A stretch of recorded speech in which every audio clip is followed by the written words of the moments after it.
Hello student, देखिए आज आपको क्लास 9 में मिश्रण पढ़ाते हैं। ठीक, इससे पहले आपने वीडियो में शुद्ध पदार्थ पढ़ा होगा और उसके दो प्रकार थे, एक तत्व और यौगिक। आज आप लोग पढ़ेंगे मिश्रण या अशुद्ध पदार्थ। तो ये क्या होते हैं कि दो या दो से अधिक तत्वों अथवा यौगिकों जो आप लोग पढ़ चुके हो उनको किसी भी अनुपात में मिलाने पर प्राप्त पदार्थ को कहते हैं मिश्रण।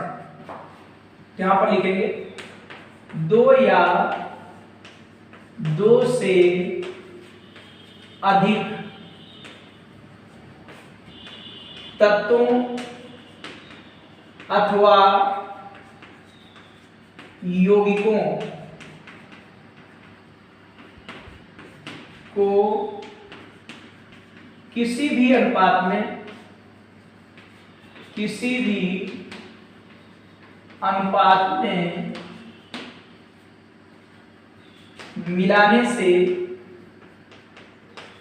अनुपात में मिलाने से प्राप्त पदार्थ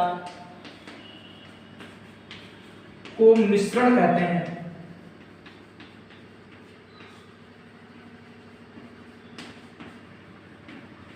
दो या दो से अधिक तत्वों अथवा यौगिकों को किसी भी अनुपात में मिलाने से प्राप्त पदार्थ को मिश्रण कहते हैं। जैसे वायु क्या है? मिश्रण। उसमें ऑक्सीजन है, सबसे ज्यादा मात्रा में नाइट्रोजन है, CO2 है, जलवाष्प है, अक्रिय गैसें जैसे आर्गन है, ये सब वायु क्या? मिश्रण। जैसे पीतल क्या है? मिश्रण है। पीतल में क्या होता है? कॉपर होता है और जिंक होती है। जितने से वो जो आभूषण पहने जाते हैं ये भी मिश्रण है। भाई पेपर तो शुद्ध सोना होता नहीं, उसमें है सोना है प्लस उसमें क्या है? तांबा भी है। तो ये क्या है? सब मिश्रण है। तो ध्यान रखिएगा मिश्रण क्या होते हैं कि दो या दो से अधिक तत्वों अथवा यौगिकों को किसी भी अनुपात में मिला दे और जो पदार्थ प्राप्त होगा उसे कहते हैं मिश्रण। इसमें अवयवों के गुण उपस्थित होते हैं। अवयव क्या होते हैं? जिससे मिलकर मिश्रण बना है वो कहलाते हैं अवयव। इसमें अवयवों के गुण उपस्थित होते हैं, गुण उपस्थित होते हैं और इनको मतलब अवयवों को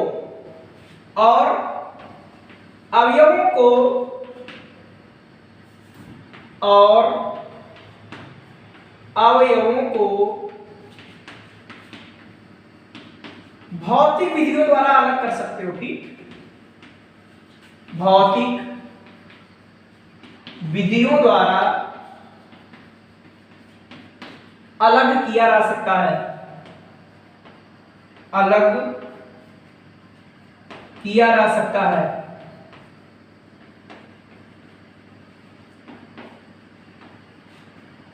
ध्यान रखना मिश्रण क्या होता है कि दो या दो से अधिक तत्वों अथवा यौगिकों को किसी भी अनुपात में मिलाने पर प्राप्त जो पदार्थ होगा उसे कहेंगे मिक्सचर, अर्थात मिश्रण कहते हैं, अशुद्ध पदार्थ कहते हैं। और इसमें अवयवों के गुण उपस्थित होते हैं और इन अवयवों को भौतिक विधियों द्वारा आप इनको पृथक कर सकते हो, छान कर उबाल कर, ये भौतिक विधियां कहलाती, इनसे आप अलग कर सकते हो। ठीक, जैसे एग्जाम्पल देखेंगे कि वायु नाइट्रोजन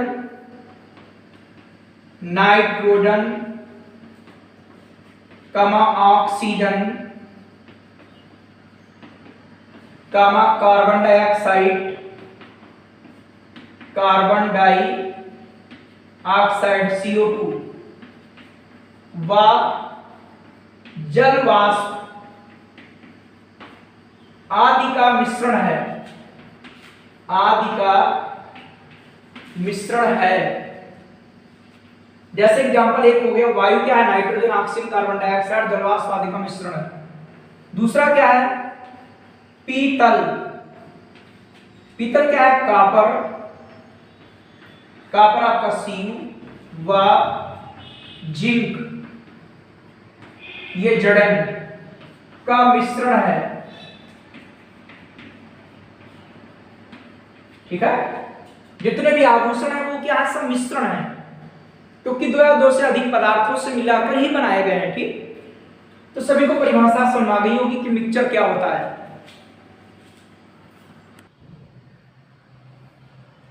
अब देखो उसी के नीचे लिखेंगे मिश्रण के प्रकार। वैसे क्लासिफिकेशन में नहीं बताया था आपको, चाहो तो वहां पर लिख सकते हो कि मिश्रण के प्रकार में, वहां पर टाइप और बना सकते हो, समांगी मिश्रण, विषमांगी मिश्रण, या समांगी द्रव्य और विषमांगी द्रव्य कहलाते हैं। ठीक, मिश्रण क्या पदार्थ। तो देखिए समांगी मिश्रण क्या होता है, समांगी मिश्रण क्या होता है, जैसे देखा होगा आपने चीनी और जल, उससे बनता है शरबत, और शरबत आप चाहे उसमें से आधी गिलास ले लो या एक लोटा भरकर ले लो, तो उसके गुण तो बिल्कुल एक समान होंगे, होंगे कि नहीं होंगे। चाहे उसमें आप 2 घूंट चीख कर देखते हो या एक लोटा पी जाओ, स्वाद तो एक ही आएगा, तो गुण तो एक ही जैसे होंगे, तो वो कहलाता है समांगी मिश्रण। तो इसमें क्या होगा कि ऐसे मिश्रण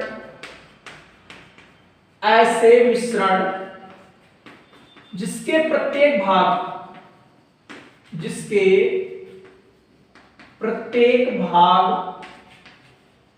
के गुण समान होते हैं, के गुण वह लिख सकते, चाहे संगठन, बातें की चीज है कि ऐसे मिश्रण जिसके प्रत्येक भाग के गुण समान होते हैं,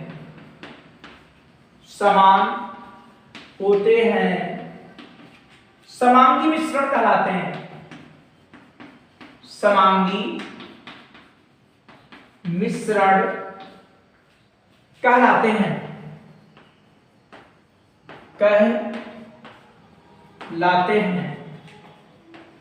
जैसे चीनी व जल का मिश्रण,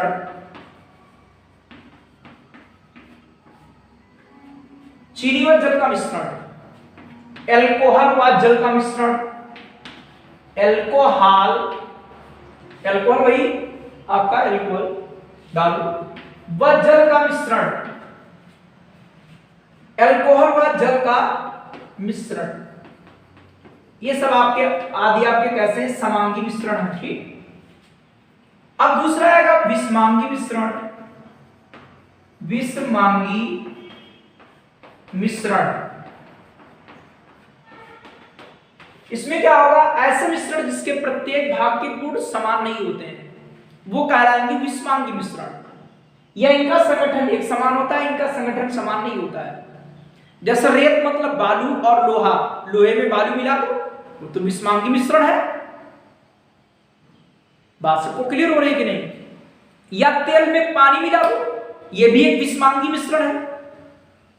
ऐसा मिश्रण है विषमांगी। भाई तेल में क्या मिला दिया, पानी, या पानी में तेल मिला दो, विषमांगी मिश्रण है। तो यहां पर लिखेंगे ऐसे मिश्रण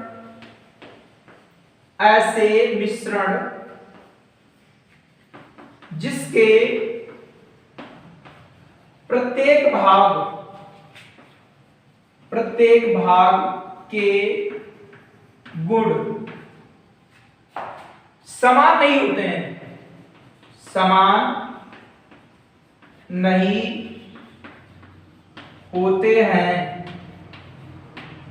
ऐसे मिश्रण जिसके प्रत्येक भाग के गुण समान नहीं होते हैं विषमांगी मिश्रण कहलाते हैं। विषमांगी मिश्रण या द्रव्य आ जाएगा, लिख सकते हो, विषमांगी मिश्रण कहलाते हैं।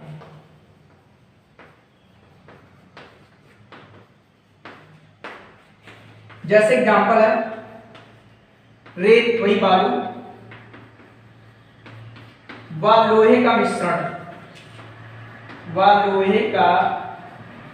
मिश्रण, ये विषमांगी मिश्रण है। ठीक, जल व तेल का मिश्रण, ये विषमांगी मिश्रण है। ठीक, कैसा मिश्रण है, विषमांगी मिश्रण।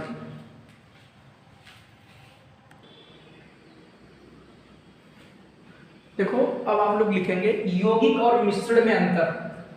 देखो इसमें 5 अंतर हमने लिखे हैं, एक एक अंतर आपको क्लियर समझाएंगे, पहले समझेंगे और फिर इसका स्क्रीनशॉट लेकर आप लिख लेंगे आसानी से। ठीक, तो पहला अंतर क्या है कि ये 2 या 2 से अधिक तत्वों के निश्चित अनुपात में संयोग से बनते हैं। जैसे आपका यौगिक जल था H2O, तो जानते हो इसमें एक निश्चित अनुपात है। ठीक, कि 2:1 के अनुपात में संयोग कर रहे आयतन के अनुसार, ये 2 है और ये तो ये क्या लिखा है कि ये दो या दो से अधिक तत्वों, ये आपके तत्व थे और एक निश्चित अनुपात में संयोग से बनते हैं। ठीक, ये पहला हो गया। इधर क्या लिखा है, ये दो या दो से अधिक पदार्थों को किसी भी अनुपात में मिला दीजिए, उससे बन जाएगा मिश्रण।